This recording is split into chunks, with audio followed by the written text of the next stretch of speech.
आपके मन में क्या विचार आता है जब आप क्रिस्टलाइज्ड, दानेदार या सेमी सॉलिड हनी देखते हैं? हो सकता है कि आप भी उसे नकली या मिलावटी शहद समझें। इसका कारण प्रचलित धारणा है कि असली शहद नहीं जमता, जबकि वास्तविकता इससे परे है। वास्तविकता यह है कि शहद का दानेदार होना एक प्राकृतिक गुण है। प्राकृतिक शहद छत्तों से निकलने के बाद कुछ दिन या महीनों बाद दानेदार हो जाता है। दानेदार या क्रिस्टलाइज्ड होने की गति उन फूलों पर निर्भर होती है जिससे मधुमक्खी नेक्टर लेती है। उदाहरण के लिए, अगर मधुमक्खी ज्यादा नेक्टर सरसों के फूल से लेती है तो वो शहद जल्दी क्रिस्टलाइज्ड हो जाता है, जबकि अकेशिया या जामुन का शहद जमने के लिए महीनों या सालों हो जाते हैं। दरअसल शहद दानेदार होकर अपने आप को सुरक्षित कर लेता है, इसलिए शहद कभी भी खराब नहीं होता। इजिप्शियन पिरामिड में पाया गया शहद 3000 साल बाद भी खाने लायक था। हाँ, वो शहद क्रिस्टलाइज्ड रूप में ही मौजूद था। अफसोस की बात तो यह है कि हमारे पढ़े लिखे समाज में भी एक गलत धारणा प्रचलित है।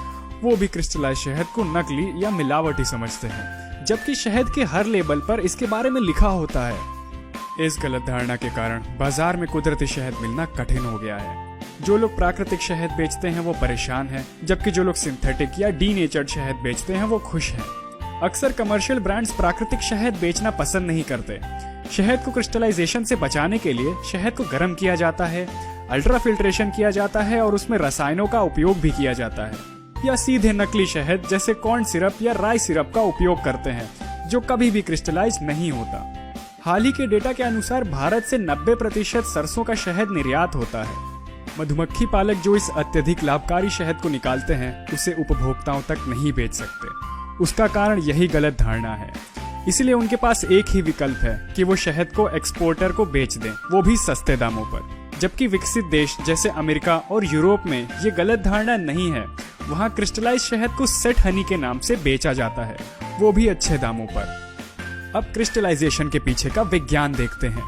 शहद मोनोसैकेराइड्स का एक सुपर सैचुरेटेड मिश्रण है, जिसे डेक्सट्रोज और लेव्युलोज कहते हैं।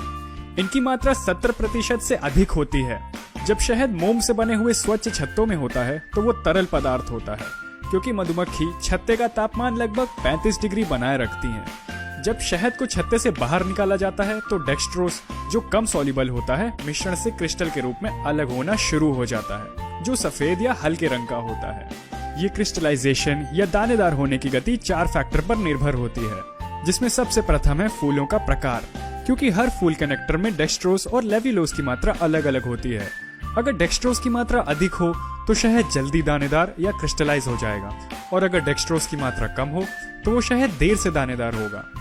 दूसरा महत्वपूर्ण फैक्टर शहद में पाए जाने वाले इम्प्योरिटीज हैं, जैसे डस्ट, पॉलन और वैक्स पार्टिकल्स, जो न्यूक्लियाई ऑफ क्रिस्टलाइजेशन बन जाते हैं और शहद को जल्दी जमाने में मदद करते हैं।